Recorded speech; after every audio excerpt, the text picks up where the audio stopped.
नमस्कार। आकाशवाणी चंडीगढ़ से प्रादेशिक समाचारों के साथ मैं रत्तिका। पहले इस बुलेटिन के मुख्य समाचार। हरियाणा सरकार ने कोविड-19 के संक्रमण के बढ़ते मामलों के मद्देनज़र राज्य के सभी सरकारी व निजी स्कूल 30 नवंबर तक बंद करने का निर्णय लिया है। हरियाणा के स्वास्थ्य मंत्री अनिल विज को आज कोरोना वायरस की संभावित वैक्सीन के तीसरे चरण के परीक्षण में कोवैक्सीन की डोज दी गई। हरियाणा के मुख्य निर्वाचन अधिकारी कार्यालय ने मतदाता सूचियों को अंतिम रूप देने के लिए 15 दिसंबर तक दावे तथा आपत्तियां मांगी हैं। और देश भर में छठ पूजा का त्यौहार परंपरागत तरीके और धार्मिक श्रद्धा से मनाया जा रहा है। अब समाचार विस्तार से।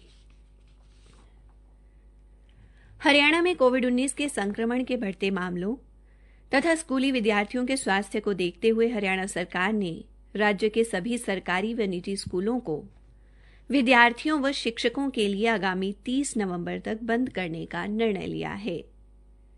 स्कूल शिक्षा विभाग के एक प्रवक्ता ने बताया कि स्कूल शिक्षा निदेशालय की ओर से प्रदेश के सभी जिला शिक्षा अधिकारी, जिला मौलिक शिक्षा अधिकारी, जिला परियोजना समन्वयक, खंड शिक्षा अधिकारी, खंड मौलिक शिक्षा अधिकारी व स्कूल मुखिया को निर्देश दिए गए हैं कि वे स्कूल बंद रहने के दौरान स्कूल परिसर को संक्रमण मुक्त करने के लिए अच्छे से सैनिटाइज करना सुनिश्चित करें।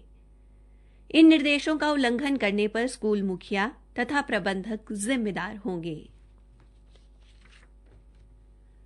हरियाणा में कोरोना वायरस की संभावित वैक्सीन के तीसरे चरण का परीक्षण शुरू हो गया है। आज हरियाणा के स्वास्थ्य मंत्री अनिल विज को अंबाला छावनी में परीक्षण के दौरान कोवैक्सीन की डोज दी गई। वे वैक्सीन के तीसरे चरण के परीक्षण के लिए राज्य के पहले वॉलंटियर बन गए हैं। वैक्सीन देने के बाद उन्हें कुछ समय तक निगरानी में रखा गया। इससे पहले अस्पताल में उनके कुछ टेस्ट किए गए, जहां उन्हें ये डोज दी गई। श्री विज किसी भी राज्य सरकार के पहले ऐसे कैबिनेट मंत्री बन गए हैं जिन्होंने कोविड-19 के खिलाफ संभावित वैक्सीन के परीक्षण हेतु खुद को वॉलंटियर के तौर पर पंजीकृत किया है।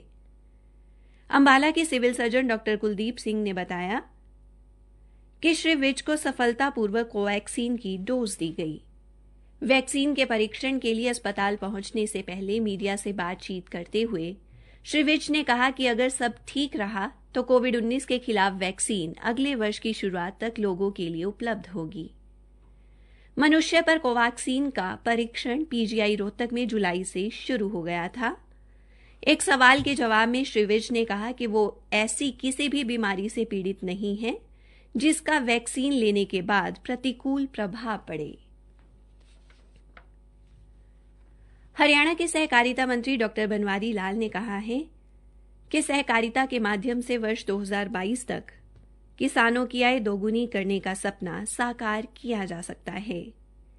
उन्होंने कहा कि कृषि उत्पादन क्षेत्र में सहकारिता को बढ़ावा देने के लिए किसानों को उनकी फसल का मूल्य देने हेतु हैफेड द्वारा प्रत्येक जिले में बाजार खोले जाएंगे। इन बाजारों में डेयरी उत्पादों के साथ साथ रोजमर्रा की वस्तुएं भी रखी जाएंगी। सहकारिता मंत्री ने कहा कि वीटा बूथों की संख्या बढ़ाने के लिए प्रदेश के सभी उपायुक्तों को लिखा गया है। इन बूथ पर न केवल दूध उत्पाद बल्कि सब्जी व फल भी बेचे जाएंगे।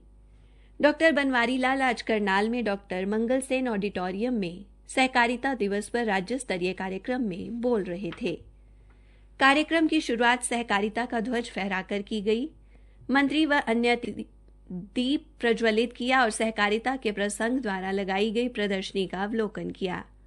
इस अवसर पर मुख्यमंत्री मनोहर लाल का ऑडियो संदेश सुनाया गया और सहकारिता के क्षेत्र में किए गए कार्यों की लघु फिल्म भी दिखाई गई। प्रादेशिक समाचार आकाशवाणी चंडीगढ़ से प्रसारित किए जा रहे हैं। निर्वाचन आयोग द्वारा हरियाणा के सभी 90 विधानसभा निर्वाचन क्षेत्रों की मतदाता सूचियों का मसौदा प्रकाशित करवाया गया है। सूची को अंतिम रूप देने से पहले मतदाताओं से 15 दिसंबर तक दावे तथा आपत्तियां मांगी गई हैं। हरियाणा के मुख्य निर्वाचन अधिकारी एवं चुनाव विभाग के प्रधान सचिव अनुराग अग्रवाल ने बताया कि जिस व्यक्ति की आयु 1 जनवरी 2021 को 18 वर्ष या इससे अधिक हो चुकी है और उसका नाम प्रकाशित की गई मतदाता सूची में शामिल नहीं है या उसके विवरण में किसी प्रकार की गलती दर्ज है तो उस व्यक्ति को 15 दिसंबर तक संबंधित फॉर्म को आवश्यक दस्तावेजों के साथ अपने जिला से संबंधित मतदान स्तर अधिकारी, निर्वाचक पंजीयन अधिकारी या जिला निर्वाचन कार्यालय में जमा करवाना होगा। यह फॉर्म मुख्य निर्वाचन अधिकारी की वेबसाइट पर भी उपलब्ध है। हरियाणा के कृषि मंत्री जेपी दलाल ने भिवानी, महेंद्रगढ़, नारनौल व दादरी क्षेत्र के किसानों को अरिंड की खेती अपनाने का आह्वान किया है। उन्होंने कहा कि अरिंड का तेल निकालने के लिए कोहलू लगाने हेतु कृषि विभाग व प्रदेश सरकार मात्र 3% ब्याज पर ऋण मुहैया करवा रही है। कृषि मंत्री आज भिवानी में कार्यकर्ताओं के साथ बैठक के बाद पत्रकारों से बातचीत कर रहे थे।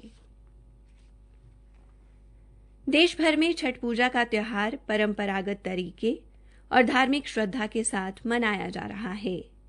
आज शाम को श्रद्धालुओं ने संध्या अर्घ्य देकर सूर्य को नमन किया।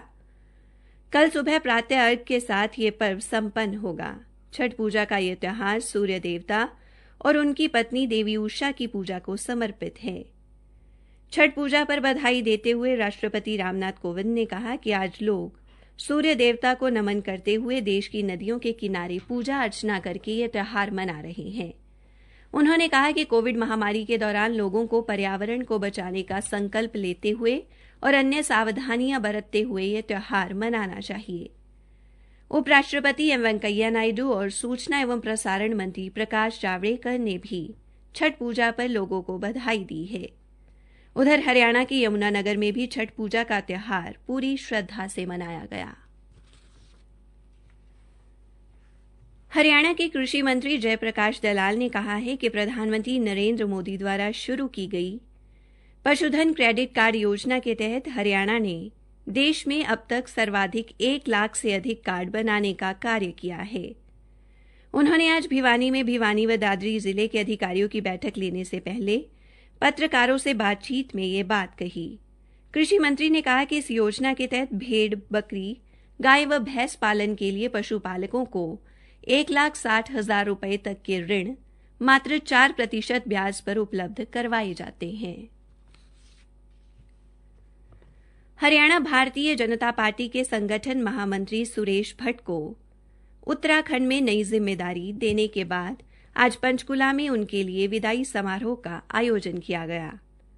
इस मौके पर हरियाणा के मुख्यमंत्री मनोहर लाल ने विशेष तौर पर शिरकत की।